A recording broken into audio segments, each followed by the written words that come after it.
E aí, nação tricolor, fala família Tricolaço FC, sejam muito bem-vindos aqui a mais um vídeo do canal. Felipe Sandri na área. Dei um refresco aí pra vocês, né? Dei uma sumidinha nesse final de semana. Não que eu tenha saído, que eu tenha feito alguma coisa, muito pelo contrário, eu fiquei enclausurado em casa por conta dessa pandemia maldita, né? Que a gente ainda tá passando, né? Tá passando não, né? Estamos aí entrando na fase mais crítica dela. Mas como o futebol tá parado e não teve muita notícia aí diferente, eu não ia fazer vídeo para encher linguiça aqui. Vocês sabem como que é o canal, vocês sabem como que é a minha postura aqui. Eu só faço vídeo quando realmente tem assunto pra gente conversar, tem alguma coisa pra gente debater, tem alguma notícia interessante para eu divulgar para vocês. É o caso de hoje, né? Eu tô trazendo aqui algumas informações porque com aquele imbróglio que ainda insiste, né, em ser mantido, a Federação Paulista mais uma vez se reuniu hoje com os 16 clubes ali da Série A do Campeonato Paulista para tentar viabilizar alguma maneira de ser retomado o campeonato, né? E a ideia da federação é que esse campeonato seja mantido aqui, no estado de São Paulo, que não precise ir para outro estado, para uma outra cidade da federação para conseguir desempenhar os jogos. E aí teve essa reunião onde médicos da federação e tudo mais expuseram ali uma ideia de um protocolo muito mais rígido, né? Medidas ali sanitárias muito mais profundas para que os jogadores, comissão técnica, todos os profissionais envolvidos nas partidas possam ter o máximo de segurança possível, criar de certa forma uma bolha assim do Paulistão, digamos assim, para que os jogos sejam retomados e para que o calendário não seja prejudicado por conta dessa paralisação atual, porque de acordo com a fase emergencial aqui de São Paulo, a gente só poderia retomar o futebol a partir do dia 11 de abril, e a princípio, né, porque já teve esse prolongamento agora, né, iria finalizar agora dia 30 amanhã, só que o governo do estado prorrogou até dia 11 de abril, nessa fase emergencial, onde está proibido qualquer jogo, qualquer coisa, qualquer competição nesse sentido coletivo. Então a federação está conversando com os clubes, conversou, e aí, gente, aí é uma informação, né, que eu vi até no canal do Arnaldo e do Tironi, em conversa com o ótimo setorista dos canais ESPN no São Paulo, que é o Eduardo Afonso. E quem trouxe essa informação foi o Arnaldo Ribeiro, onde ele ficou sabendo que lá de dentro, né, dos bastidores ali, já se cogita uma hipótese caso o governo e o Ministério Público aqui de São Paulo não acatem, continuem proibindo, né, até dia 11 de abril o retorno do Paulistão. Pode ser que eles encaminhem o Paulistão lá para Brasília, onde eles possam fazer essa espécie de bolha do futebol, né, essa bolha que foi feita na NBA, que eles possam fazer ali em Brasília. E aí tem toda uma conjuntura política por trás disso, né, por ser Brasília, por que levar para lá, enfim, tem até a questão do Palmeiras, que vai jogar a parte ali da Supercopa do Brasil com o Flamengo, né, para disputar o jogo lá no Mané Garrincha.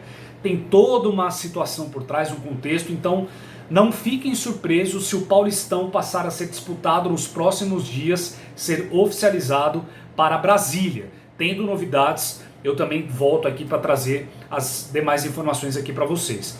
Falando um pouco do time, né? Muita gente vem falando qual que vai ser o time titular, o que o Crespo está imaginando. Gente, as informações que a gente tem são muito escassas, né? Porque não tem jornalistas cobrindo lá, então é muito do achismo, é muito de coisas que a TV São Paulo mostra, de alguns poucos setoristas que têm contato com pessoas lá de dentro do São Paulo e passam algumas informações. Mas o que a gente que eu posso trazer para vocês é o seguinte: Éder já está treinando, né? Treinou o final de semana inteiro já com seus novos companheiros. Provavelmente é um nome que vai fazer a dupla de ataque com o Luciano. O Pablo nessa vai ter que buscar posição mais uma vez, porque o Éder veio contratado para ser titular, né? Não seria diferente nessa forma. E através do esquema tático do próprio Crespo, a ideia é utilizar realmente dois jogadores lá na frente, né? Sendo eles Luciano e Éder, tendo essa mobilidade. O Éder é um cara que cai bastante pelos lados do campo, o Luciano também.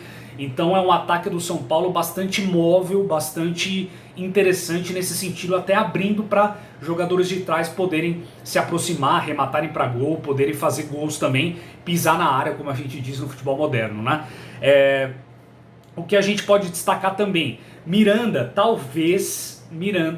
e talvez esse esquema de 3 zagueiros não seriam os 3 zagueiros que nós torcedores, imaginamos, que seria Miranda, né, pelo lado esquerdo, Bruno Alves mais centralizado e Arboleda mais pelo lado direito. Tudo indica por quê? Porque ali nos bastidores, como a gente sabe, o Crespo quer um zagueiro canhoto, de ofício, porque ele quer esse cara pelo lado esquerdo nesse sentido.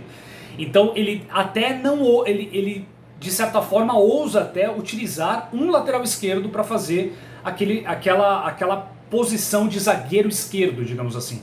Por isso que o Léo ganha pontos nesse sentido, e ele voltando de Covid, né, tá voltando a treinar o Léo lá junto dos companheiros, e então a gente não, assim, para que a gente não fique surpreso, na cabeça do Crespo ele quer sim utilizar um cara com essa facilidade pelo lado esquerdo para dar essa saída de bola junto desse ala que seria o Reinaldo. Então talvez Bruno Alves perderia essa posição, e no meu modo de entender, o Bruno Alves não está jogando nada demais também para ser um titular intocável. Acho que o Bruno Alves precisa sim esquentar um pouco do banco aí nesse sentido, e com os treinamentos talvez o Léo possa fazer as frentes nesse lado esquerdo, digamos assim.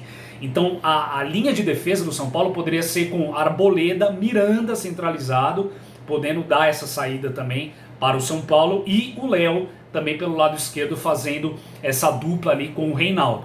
Vamos ver, né, o que ele está aprontando nos treinos. Através disso é que a gente vai ver de fato qual que é a ideia principal, crucial aí do Hernan Crespo nesse sentido. Meio campo, parece que ele testou ali também um time sem um volante de ofício, sem aquele marcador. Isso me preocupa um pouco, porque eu acho que o São Paulo, apesar de ter 3 zagueiros, eu acho que precisa ter uma certa proteção ali na frente. Esse nome seria o Luan, que é o volante mais combativo que a gente tem no elenco. A gente tem o Rodrigo Nestor, mas não tem as características do Luan. O certo seria ter um outro nome, né? Por exemplo, um nome parecido com o Gabriel Neves, que não deu certo, que o São Paulo já abriu mão das negociações, né? O Nacional do Uruguai começou a fazer leilão, o São Paulo disse que não participaria disso, encerrou as negociações, no meu modo de entender, de forma correta, transparente, porque a gente não tem grana para ficar fazendo essas brincadeiras aí no mercado. E aí surge o nome de Tomás Alarcón, né, um jogador também interessante, aí, um volante também versátil, um cara que poderia fazer às vezes aí do Gabriel Neves, né, entrar nesse sentido de ser esse volante mais moderno, de um volante mais pegador e que também sabe jogar, sabe dar um lançamento, sabe fazer uma infiltração de bola. Mas até onde a gente viu, o São Paulo não está atrás desse volante. Foi somente um nome que surgiu aí, pipocou nos noticiários, e tudo indica que o São Paulo até o momento vai encerrar as negociações para a temporada de 21, e a gente vai dessa maneira aí. Vamos ver o que vai acontecer, mas o meio campo talvez poderia ter como primeiro volante Daniel Alves, seguindo aí de Benítez e Igor Gomes. Eu confesso para vocês que eu fico um pouco com medo, porque Daniel Alves é esse cara que vira de lado e dá tapinha na bola, erra demais as saídas de bola na intermediária do São Paulo. Eu fiquei com um gelo na espinha de ter essa informação. Não sei se é isso que está acontecendo. Acho que por ser treinos, talvez ele esteja treinando, mas torço para que ele tenha um volante de ofício ali na frente, para até ter essa proteção ali para o sistema defensivo e de certa forma ter um resguardo maior na linha de defesa para o São Paulo. Gente, outro vídeo que eu queria falar com vocês, outro assunto que eu queria falar com vocês rapidinho é sobre a dívida do São Paulo, né?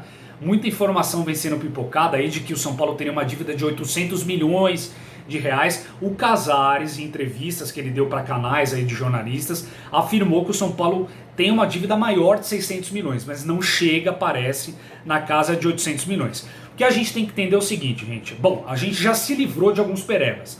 Trellis, graças a Deus saiu.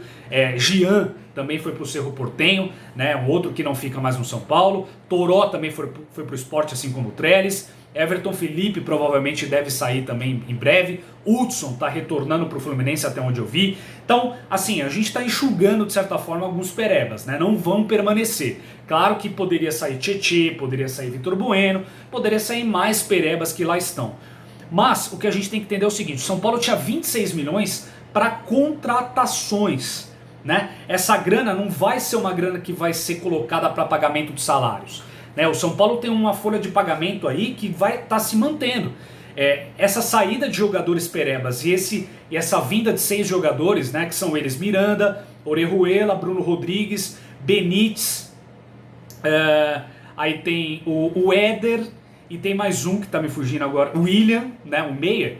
Esses 6 jogadores que vêm para o São Paulo, eles vieram dentro desses 26 milhões de reais que o São Paulo tinha. O São Paulo com isso gastou cerca de 13 milhões e meio para trazer, para fechar com o Orejuela, 1 milhão e 600 com o Benítez de empréstimo e mais 250 mil que ele gastou com o Bruno Rodrigues. O São Paulo então tem aí cerca de 10 milhões ainda para gastar, digamos assim. Só que diante da atual conjuntura do São Paulo pode aproveitar essa grana para abater dívidas que ele tem com o Hernanes, que ele tem com o próprio Batuqueiro, né? O São Paulo deve aí cerca de 12 milhões de reais aí de salários e direitos de imagem atrasados desde o início da pandemia. Então o São Paulo está sendo muito inteligente, muito perspicaz nesse manejo dessa grana e não fazendo loucuras, não entrando em leilões, não trazendo medalhões custando caríssimos. Acho que o São Paulo foi muito cirúrgico e criativo na vinda desses jogadores. Então o São Paulo está reformulando o seu elenco com o carro andando, né? Ele está reformulando o elenco, tirando perebas, tentando arcar com custos da diretoria anterior, que deixou o São Paulo numa dívida escrota, né, num buraco financeiro absurdo, e de certa forma tentando trazer jogadores para se tornar competitivo, né, para se tornar um time mais cascudo, um time mais brigador, um time que não aceita a derrota fácil como esse bando de vagabundo aceitava.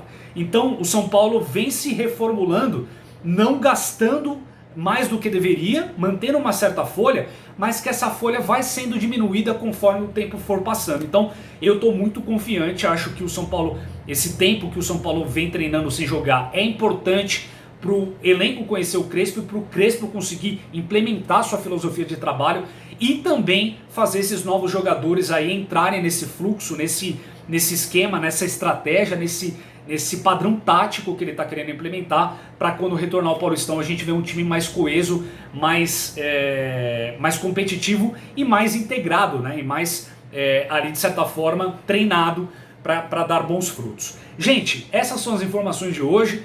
Deixa seu like se você gostou. Eu estou pesquisando aqui mais informações, mais notícias. Quando eu tiver mais coisas aqui para trazer para vocês, eu volto então para a gente ter o nosso bate-papo, tá bom? Fiquem com Deus, muito obrigado pela audiência de todo mundo, grande abraço e vamos São Paulo!